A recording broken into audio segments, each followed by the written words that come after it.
I just got home from work and I'm here in my kitchen. I'm about to make myself a burger.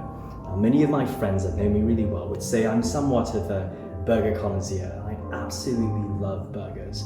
I've lived in the US for many years and I think it's there where I really learned the secret of also making a fantastic burger. And really the secret is very simple. It comes down to the patty. Which patty you use? Beef, really. Having really good patty makes all the difference, and that's really the key ingredient, naturally.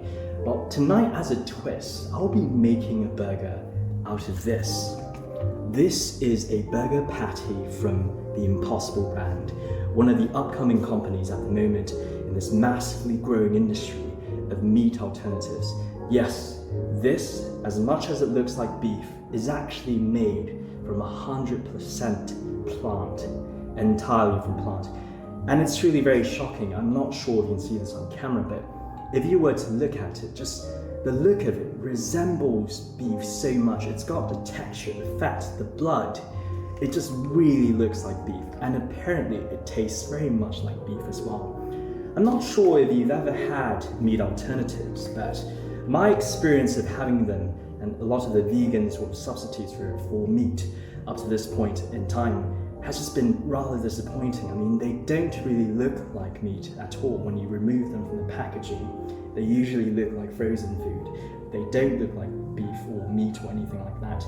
And also they don't taste anything similar, not really close to it at all. It's always a bit weird and the texture is also strange. But this company, now valued at $4 billion, has done something different. And why they've been able to grow so fast is they've approached meat alternatives from this sort of neuroscience perspective.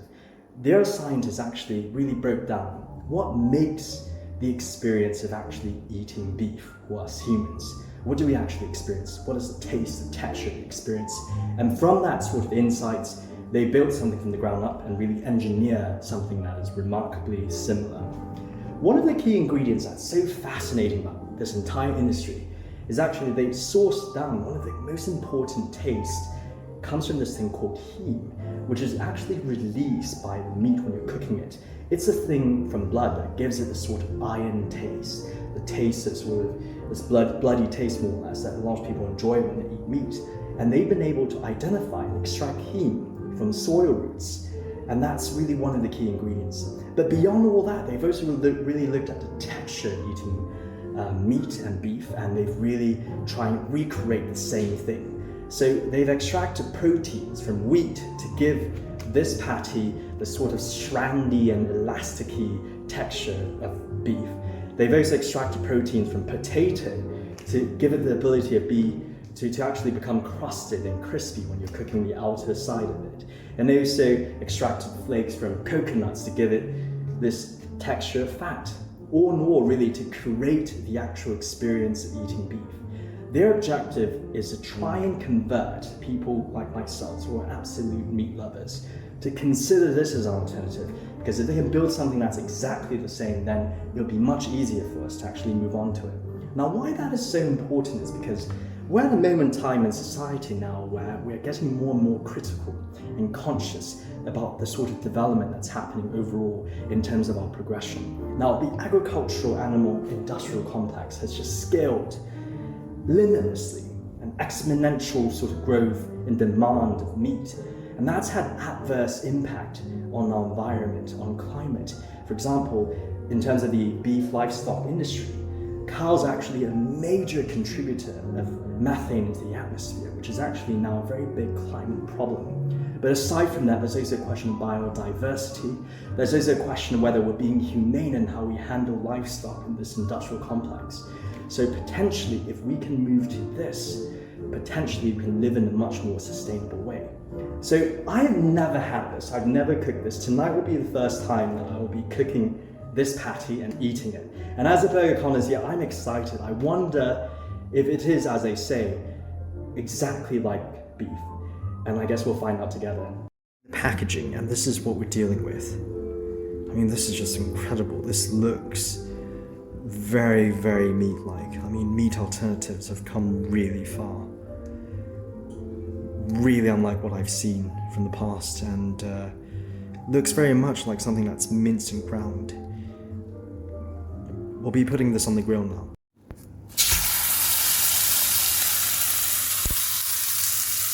Describe the scent at the moment. It very much smells like cooking beef.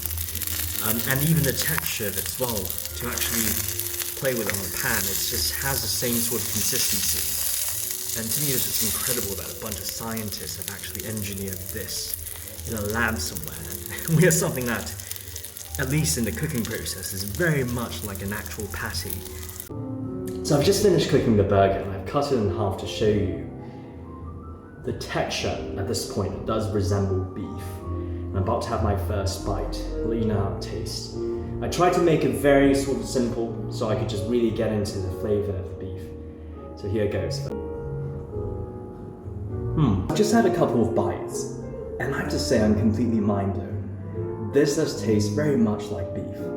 There is a subtle difference, but it's so subtle that if I were having this and no one told me about it, I would not have known it's not beef. It truly is remarkable, especially the texture. When I was cutting it, even when I was tasting it, the consistency is so similar that it's just remarkable to think this is how far we've come in food technology just in the last decade. It makes you really wonder and imagine what sort of future is in store for this entire industry. But at this point, having tasted, I think I can totally understand and appreciate the entire sort of excitement and also the investment that's going into the food industry, the food technology industry at the moment.